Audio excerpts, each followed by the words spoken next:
This is the third time I've tried to record this podcast, and I'm quite emotional.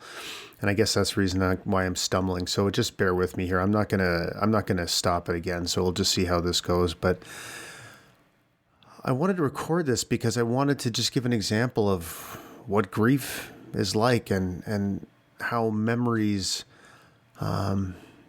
can sort of sneak up on you and cause me to become really emotional at moments when I least expect it. And I've accepted that that's how it works, but still, it's almost 8 years after Cindy's death, and it still happens. And I guess I just wanted to tell you this little story about tonight because I don't know, maybe it'll make it okay if you've lost somebody, to feel these things too, or to know that I don't know, just to know that there's no manual and it's not linear, and fuck, you never know when it's going to happen. But anyways, I can't even remember if I said this or not, but I went to this dance performance at Chloe, my older daughter's high school, and so her and I and Melody went to it, and it was about mental health, which was interesting. But I'll be honest, I'm not typically a dance lover, but we went to to the performance, and it was absolutely beautiful.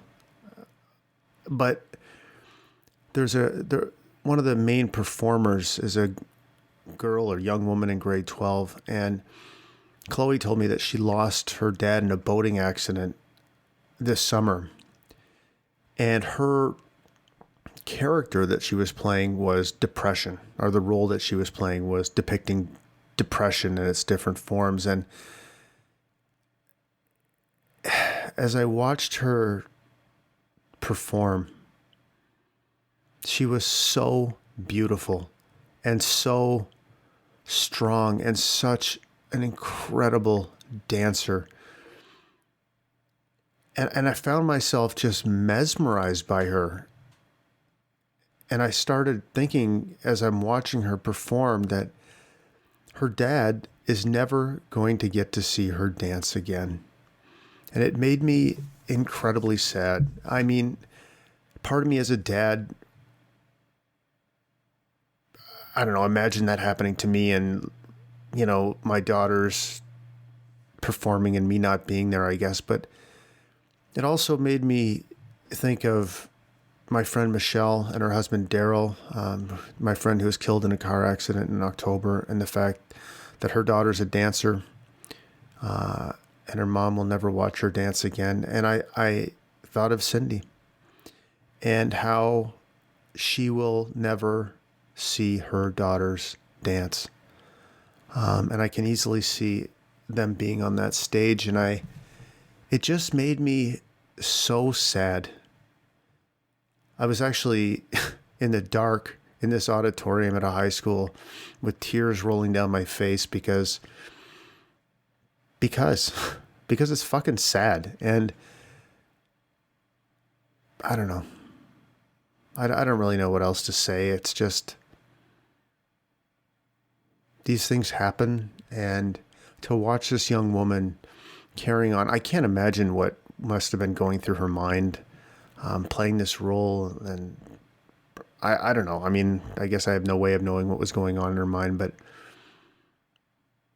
bad things happen, or things happen, and those things can be traumatic, and they can be very, very sad. And that sadness can creep up on you and, show itself at moments when you least expect it.